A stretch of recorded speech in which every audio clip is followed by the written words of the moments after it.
Cult Girls is based on true events, telling the story of Talia and her friends as they struggle with growing suspicions that their faith is a patriarchal religious cult.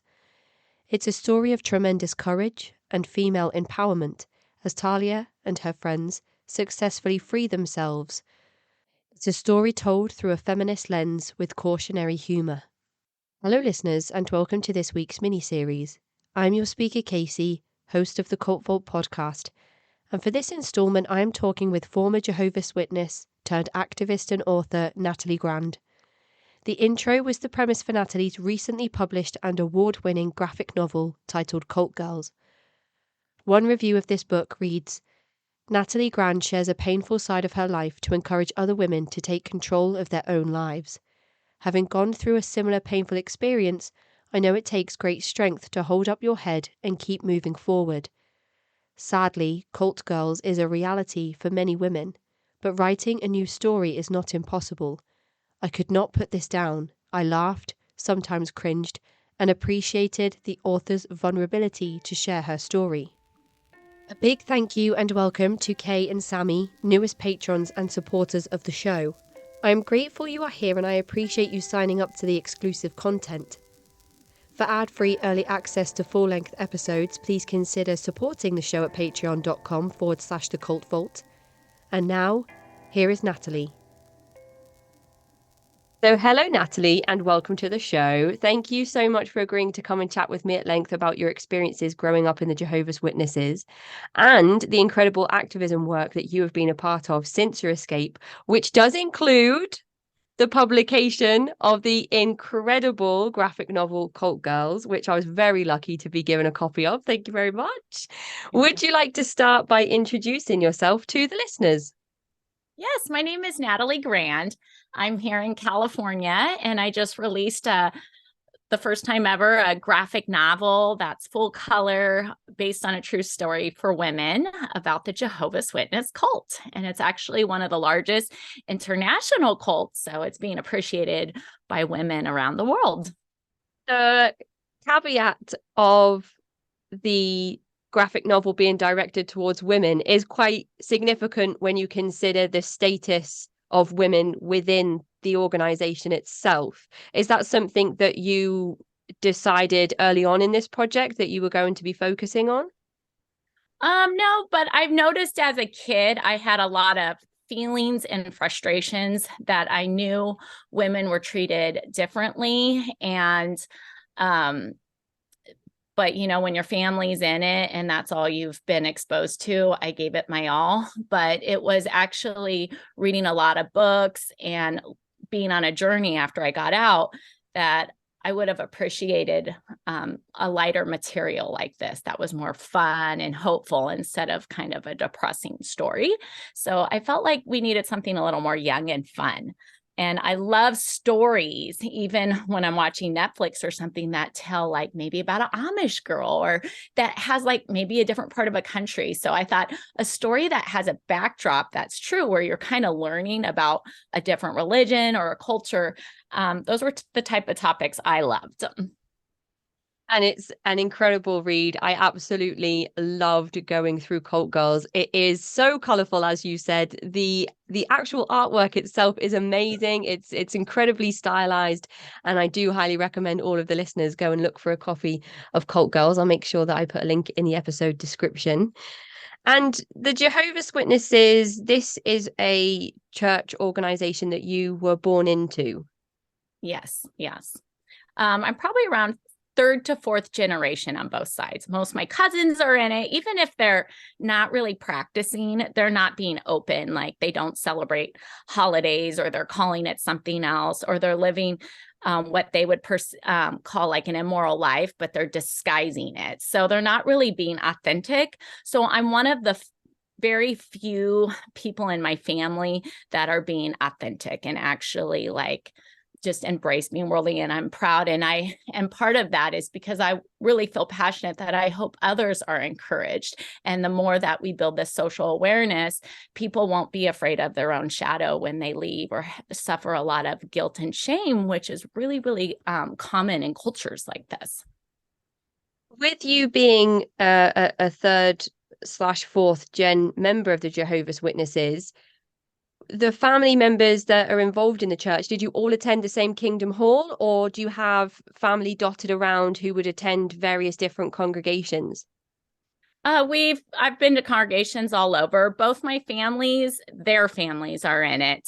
My grandfather was an elder even. And so when you're dating in a culture like that, you're only dating in your own organization. So it's really common, no matter what part of the world. You may go to, like on Christmas Day, they go to a snowboarding event and people fly all over because they don't celebrate Christmas, but singles are meeting each other, or there's a lot of like, or they're having their international or district conventions, which are all over the world, like at stadiums. And there's like a section that young people meet, or a lot of people are organizing and feeling like it's like arranged marriages. We have some funny stories people have come out with that their parents were trying to arrange like a marriage. So it's one of those types of culture. You're only allowed to look in your box. So that was my family. They came together in San Diego and married each other. But my parents are divorced in it. They've been divorced multiple times. So, and same thing with the leaders that founded this organization. But when I went to get a divorce and it was a mutual divorce, man, they're acting like you're worse than a pedophile. So it's like these funny little things. And it's like, yeah, but Charles Taze Russell, he got a divorce. So did Rutherford. They have lots of accusations by their wives. They weren't really the best husbands. And so, but it's okay for them. I guess, the God needed them because of their money or their power and created this. So it's like you sort of see things and it's like, that's really hurtful that you're painting me this way. But yet the foundation of this church, those leaders were doing, these sins. So, yeah. When you say it was a mutual divorce, is that in terms of if your husband would have wanted to divorce you, then there wouldn't have been as much of a negative light put on you as an individual? Because men tend to get away with a lot more in these types of high demand religious groups than women do a lot of the time. Yes, that's absolutely true. Growing up in it, men got away with a lot more. They got like shorter sentences. Their crimes of, maybe it was infidelity. It's even written in their elder secret flock book, which is a secret society within the organization, that if, let's say, one of the leaders did have an affair or something and it was covered for a period of time, and people didn't know about it, that it would be forgiven because they would think that Jehovah maybe secretly approved this eldership. Now, when they approve an elder, anybody for leadership, including a ministerial servant, if Jehovah's Witnesses are listening, it goes to the branch of that area and they supposedly pray on it. So these are God-enlightened men. And that's important to know because when a lot of these court cases are coming out about the leaders, we were told when we were young that these leaders that are in our church, and the higher that they are on different levels, that these were God's anointed people. And so that is kind of like, you see that like with stars, whether it's like Michael Jackson or something, these kids, it puts them in a vulnerable state because they're putting them on a different pedestal than maybe like their teacher or something, because this is somebody that God trusted and they prayed on this man. So he must be really good because he was approved. And so that's kind of the theory with these things. Yeah. So if the elder can, he can have infidelity, but if it wasn't manifested and known to the congregation, it is forgiven. And a lot of Jehovah's Witnesses don't know that that's in their own literature and their secret books. And all that stuff's public in some of these websites of libraries. People have the books, or elders that left, you're supposed to give your elder, if you lost your eldership, you give the secret book back, but a lot of them have kept them.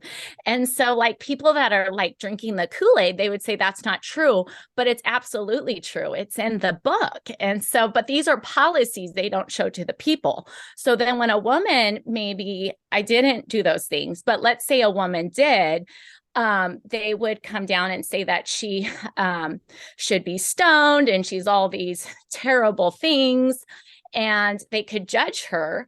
And so some of this stuff just isn't fair, and there's no women representation. They have their own, they're one of the few cults that have like their own version of a court system. And their court system supersedes the government. And so that's why we're having all these court cases come out around the world and pressure put on them, because they do like a court case. They set up like a judicial thing, because one of the original founders, which was Rutherford, he was an attorney. So he implemented some judicial case, and he created the disfellowshipment arrangement, which was kind of a little copycat of the Catholic Church. But I think it's a lot more extreme than what the Catholic Church used to do. And so if they handle something in-house, like let's say there's child pornography or something, or they don't let the law know, or voyeurism, which is covered in my book lightly. But these are things that I've seen and my friends have gone through, and those are crimes here in the United States, but they're not crimes inside the organization. And even in their literature, there's not a crime against child pornography too. So to them, like, you may be an elder, or maybe just some random brother that's going out in service door to door and knocking on people's doors or working with your child. He could be viewing children and they know about it. There was a recent thing that this brother, an elder, was at TJ Maxx, and he was viewing girls, and somebody put it on public media because the locals were shocked and horrified, and somebody identified him as one of their elders and said, look, this network is showing this guy that he was accused, and technically that's an accusation, so he shouldn't really be serving just for having accusation of something so serious. But see, that isn't a crime. A crime is like physical contact, and so child pornography to them is not really a crime. And so when my friends would say, oh, I got voyeured by this person, they would say, well, that's not really a crime. There's nothing we can do about that because there was no sexual contact. So some of these things are not right, but they're very wrong in the world. So they're important to point out for people that are joining an organization like this, I think. Absolutely. And the thing you mentioned about those coming door to door, you think that when people are trying to spread the word of God or spread their religious teachings, which they've been brought up to believe are there to help people be saved, there to help people become spiritually pure, and yet we don't know who these people are. It's coming out now that they really could be any type of predator, and I think that that's important to note. It's the foundation of why they're called Jehovah's Witnesses, because you have to go out in service and preach the word. That is a requirement. In fact, one of their governing body members, which is the 8 men that rule the whole worldly organization, which the Mormons are structurized the same too. They have a governing body. So those are the enlightened men by God. They're the channel of God. And so one of them recently came out. They do public broadcasting because they've moved into that sort of religion. And he was saying that if you went out and on a vacation for 2 weeks, he used the word 2 weeks, and you weren't out in field service, you might lose your salvation. And to me, I thought that's like so nuts. You would invest like decades of your life, all this stuff, raise your family in it. And because you didn't go out in service for 2 weeks, and like a lot of people, they'd go on vacation, they have to go out in service. So this recruiting process is part of being what is called a Jehovah's Witness. That's why they call them that. And so let's say you're a pedophile. They are in like prisons, which I think is wonderful. Like, preach the word, let people find God and stuff, or do some kind of reformation. But a lot of the predators that are in it, these victims don't get justice. It's not known to the people. If they're forgiven, you're not supposed to talk about it, even if it's true, but it is required that they go door to door. And so that's where they get access to people. They may have a Bible study. They may be there's a trust, like, oh, they show this literature of working with the young, with the old. They're socializing. Your socialization growing up is not, you're not just hanging out with teenagers, you're hanging out with like 40, 50-year-old men or women, and your trust is down. It's about encompassing all the ages. And so, yeah, absolutely. They will have history, and they may have criminal, maybe hidden things or things that were criminal, but we are not to talk about it because it's gossip, and they're forcing these kids together, and their boundaries are down. So yeah, there is criminals, previous criminals knocking on your door because they're forgiven. They've been forgiven. So there's no warning. And to me, if I had a structure like that, I wouldn't make those people go out in service, or I would, but they're making them, so they have to. So that means they are knocking on your door. Absolutely. It's not really something that I'd considered before, despite the numerous conversations that we've been privileged to have on the show so far. Going into prisons to recruit individuals who are expected, in order to remain part of the organization, to go out themselves door to door when they're free from incarceration and able to do so. Not all of those people with criminal records are going to rehabilitate, and some are going to reoffend, and some are going to have predatory natures. But under the organization, will have to go door to door, which is really something when you think about it. And what you said around the elders of each kingdom hall being supposed enlightened or chosen individuals put into those positions because they've been elected in one way or another, it gives them a certain pedestal, but it creates a vacuum of fear, because these are the individuals who make the decision on whether you will get to stay or not, sometimes, in terms of disfellowshipping. So there's the pedestal, but there's also the element of fear, which of course we understand is a way to control large groups of people when you are the minority at the top of the pyramid of control. Yeah. And think about it. It's hard to think like a criminal, but if you were a criminal that wanted access to children, which organization would be the easiest target?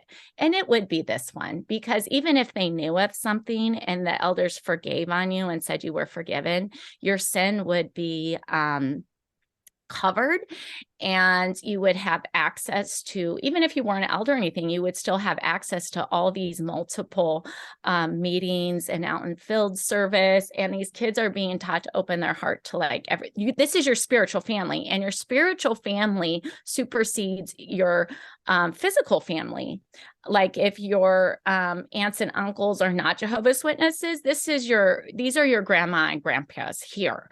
And they do take that role. And there's layers to this, why these children are vulnerable. And I mean, I witnessed this because they are isolated from the world.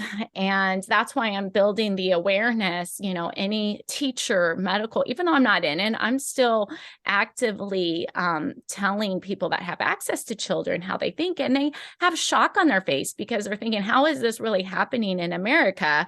And because this organization doesn't change, but these children are not allowed to hang out with kids in their neighborhood. They're watching videos and publications like, don't get close to your neighbors because they're going to die. The only reason you would be friends with your neighborhood friends would be like if you were to recruit them. Like I would bring, literature in my backpack or tell kids. I'm a little bit more of an extrovert, but those kids are dying, and they could, they're always saying the bad association will ruin your everlasting life. These kids are going to die, and Armageddon's coming tomorrow. And these kids are not allowed to be in extracurricular sports, anything that involves association with the world. And plus that's competitive.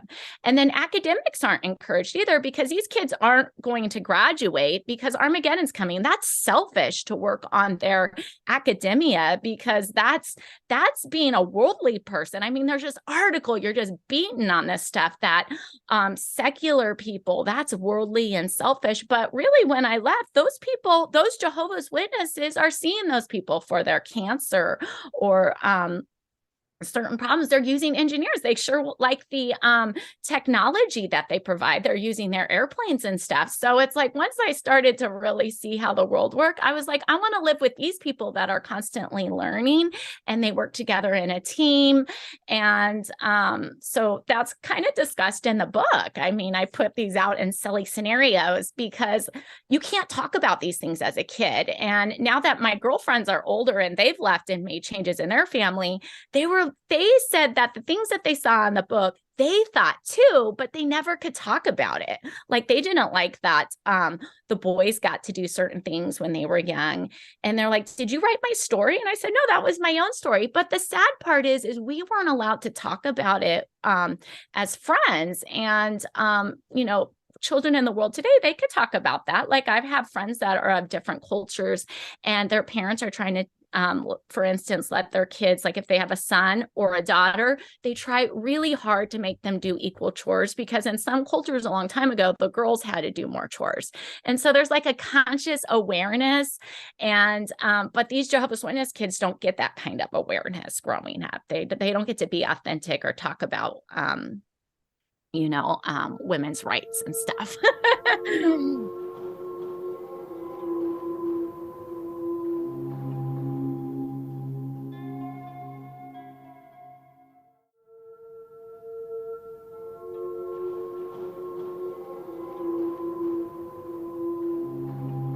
One thing that's been quite interesting for me throughout the conversations that I've been able to do with former Jehovah's Witnesses is that each person so far that I've spoken with has attended public school, no matter which part of the world they've been from when I've spoken to them. So there doesn't seem to be as much of a focus on the homeschooling element within the organization like there might be in some other high demand religious groups. But this, of course, comes with its own issues of, as you mentioned, schools celebrating things like Christmas, which of course is not something that children as Jehovah's Witnesses would do in a school setting or anywhere at all. Actually, yeah, a lot of the Jehovah's Witnesses are on homeschool. My brother was on homeschool. Most of my girlfriends did not get a high school diploma. They were on homeschool. I went to an unaccredited Jehovah's Witness ran school. There was a couple in the area. And I did not know that it was unaccredited. My parents paid for it, and it was a crappy education that I had to redo. I didn't really learn anything. So they were kind of more victims in it. But we go to conventions. It's mandatory. Our vacation time as a family, we were poor. And most families, their summer vacation, it's all about this 4-day, at the time, it was a 4-day convention at maybe one of our stadiums we would travel to. And it would be many parts on young people up there in college. And this is in my book, like all these subjects are covered in the book. And there would be like a lady up there said, oh, I almost got this music career. And, or they were really smart and got a scholarship to Harvard or something. I mean, this is every single convention. And they said we turned it down to serve full-time the ministry because the end is coming, and I love people so much. I'm doing God's work. I'm saving people.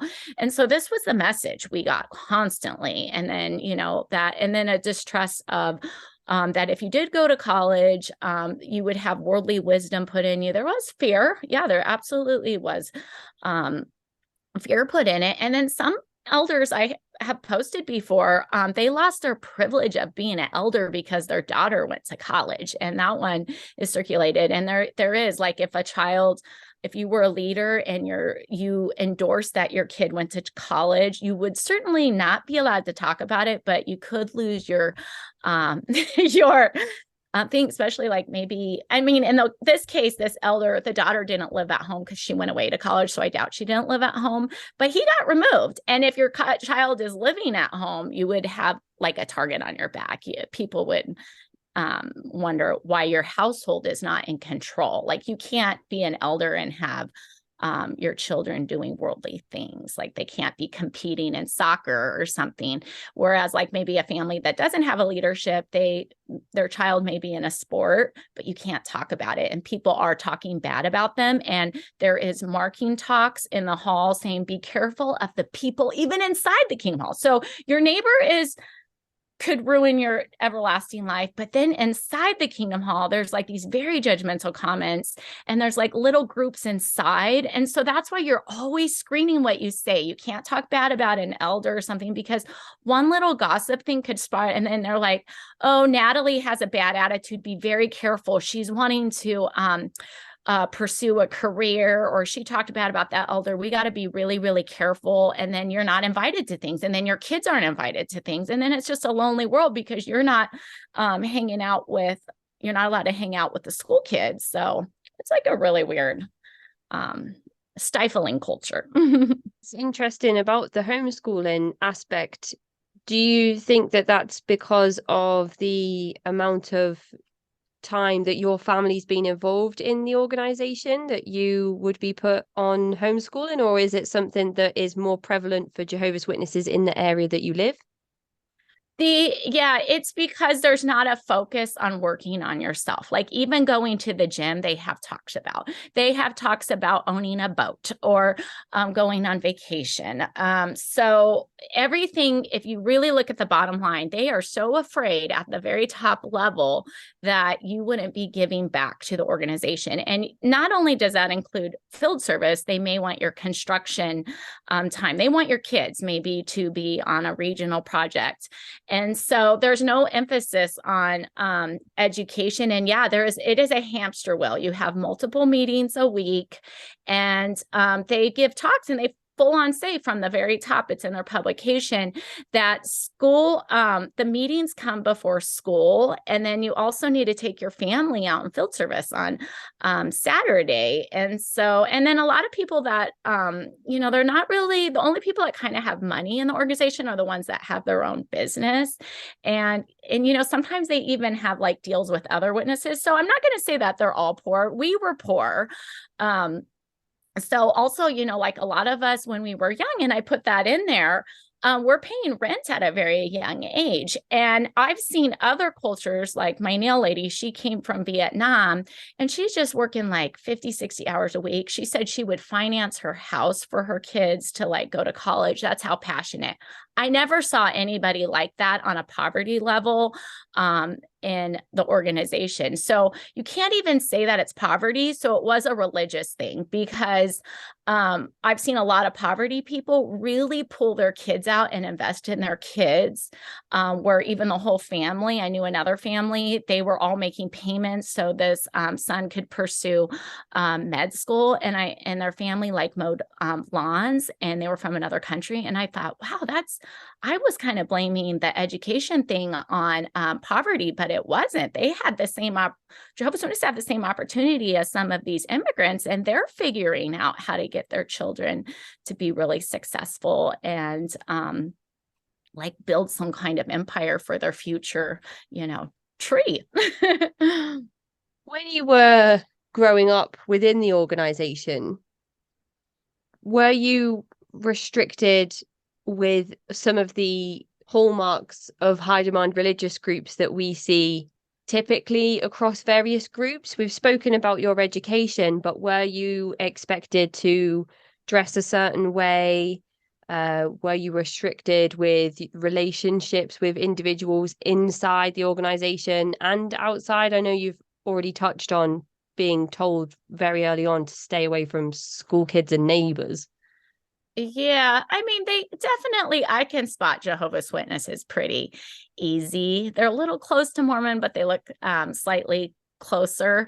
But yeah, I mean, there was that, but it wasn't like radical closing. We're just supposed to be modest. And, I did tell, like in high school, somebody wants to invite you to a dance or a boy, and it's like, no, I'm a Jehovah's Witness. I only date I followed the program. I mean, I told them the truth, and they looked at you like you're crazy. But the thing is that, and different kids have different experiences. So like, I really believed it when I was young that we all categorize it different. I thought Jehovah loved me so much that I'm a rose-colored person. So I thought, I'm the lucky kid. So I'm taking this not great childhood and thinking, I must be special that I got all this treatment and that I don't have nobody ask me what my dreams are, because Jehovah loves me. He wants me to be in paradise, and I'm here to be these kids' teachers and stuff. So you kind of think that maybe you're special, or some kids, they just go, like my daughter, when she was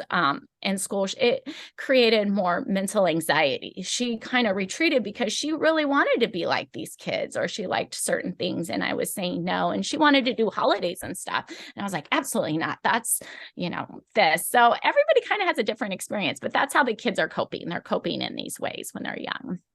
The things that you've mentioned around finding hidden policies and information that is purposefully kept away from the typical members of the Jehovah's Witnesses, were you privy to any of this information at any point when you were inside the organization, or is this all stuff that you've managed to find out researching since you've left? I knew a lot of this stuff growing up because my mom, she saw things and she was trying her best to mentally prepare me, I think, at a young age, even though she likes that religion and stuff. But I would ask certain questions. I remember even asking my grandma, like, why is it like this for a woman? And they said, you need to accept that's your place. And kind of like it's a privilege. Or I was like, I want to go live in the city. I want to be a corporate person. I want to make money, or, I want to do those things. Like, to me, marriage and having kids, I didn't even want kids because I didn't have really a great childhood. So, but they're like, oh, you'll want it when you get older. And they're like, that's not a Christian place for a woman. But I was like, if a man does it, it's a little more acceptable. And they have a different set of pressures. Some of the men raised in that culture, because they could be the provider. So it's like these really 1950s cultures. So I kind of knew that there was these things. Like, I heard, like, there was this lady that was 90 years old or something. And the ladies in the hall told a story. She was a very kind woman that had got a divorce, and her ex-husband, she was fine with the divorce. He wasn't a Jehovah's Witness, and I think he was maybe like homeless or something. He was down and out, and she let him stay the night at her house. It was like her father's. She had kids, and she let him sleep on the couch. Now, that doesn't mean she had any kind of relations with him, but somebody told on her, and she was an honest woman and said, yes, he did sleep on my couch, and I'm not going to let the father of my children sleep on the street or whatever. And she got disfellowshipped. And so she paid a very heavy price. Maybe, women could be out for 2 years. And that means you're sitting at the back of the Kingdom Hall. If your children were older, they would not be allowed to hang. You wouldn't see the birth of their children. Very severe shunning. You may be at the grocery store. I've been treated that way. They won't serve you. Now, maybe they know not to do that because it could cause the store a lawsuit or something. But these are the things these women are going to. So she never did anything. So we know these things growing up. So you learn not to have a target on your back. So my mother did tell me, like, just be very careful what you say about an elder, because they could say that you're being a divisive spirit. And that alone, you get 2 witnesses that said that you were talking bad about one of the elders, you are out. Apostasy would be one book. It could be reading Cult Girls. You got caught reading Cult Girls. That's apostasy. That is worse. You're up there with a murderer. But then other times, other people commit apostasy. They may read some of these articles, or Crisis of a Conscience is a real popular ex-Jehovah's Witness expose book. And somebody tells on them, and then the elders are like, oh, he's struggling. We're going to have him to coffee. So and I saw these things. So there's a very strong inconsistency. So basically, these elders, the 3 men, are picking and choosing who's out. It could be silly as a cigarette. This person may have an affair 10 times, this man, but you know what? He was sorry. He was sorry, heartfelt sorry. He was down and out. But this teenager that smoked a cigarette, they're going to get 2 years out. And, a young person is not mentally equipped for this. I saw it all the time.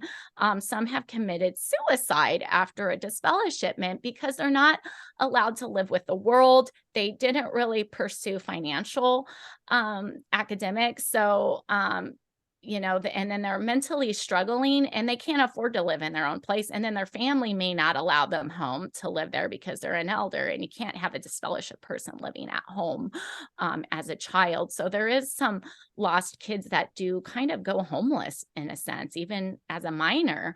Or they don't feel welcome. My friend said that her parents were like, you have to be in your room when we have certain people over. And so she couldn't come down for dinner if certain people were in her house. And they tell you not to have dinner with your kids if they're disfellowship. Both me and my brother were disfellowshipped as teenagers. And so we, our family might've had dinner, but in another house, they serve their dinner in their room to them. So, this is just kind of the day in a life. You were reinstated after a certain amount of time, is that right? You did continue your tenure within the Jehovah's Witnesses after this first disfellowshipping. Yes, and it's very difficult to get reinstated. They are looking for work. So when you get reinstated, they like to tell you it's a few months, but I was disfellowshipped as a teen and it took 2 years. And you can cry. My grandpa coached me. He was like, make sure you cry. And you can't, and my thing, when I got disfellowshipped too, you can't say, oh, this person's like, I knew all the teenagers were all living secret lives. So I'm kind of just a little more honest. I'm thinking God is in this stuff. Like he's going to know I'm honest and he's going to forgive me. But you do have to, I put this in the book, you got to have the waterworks and stuff, but they pick and choose. And these elders are very cruel. They'll say things like could be stoned. You are ruining the spirit of the kingdom hall. They'll just call you names. You're Black Widow. They'll gossip about you when you're not in it. People always assume the worst. You could get, disfellowship for drinking and alcohol. And then people are, saying these things and you're not there to defend yourself. And then they're like, oh, it's a good sign if you show up for your announcement. And it just feels like these people like really want to drive off a cliff after they've gone through this intense judicial meeting of scriptures and bow beating. And other churches don't do this. Like, I personally think these judicial things should just be like a way for you to cleanse and say, hey, I did that, because just that and you're just addressing what you did, that's like a form of release. Like you just went to a therapist or something and then they're working on like their thing. But this isn't like that. This is all judgment, very, very heavy. No women, there's no jury there. It's not like a fair court system that we have today. That is the end of part 1 of this mini-series on cult girls. To find a copy of the book, please follow the link in the episode description.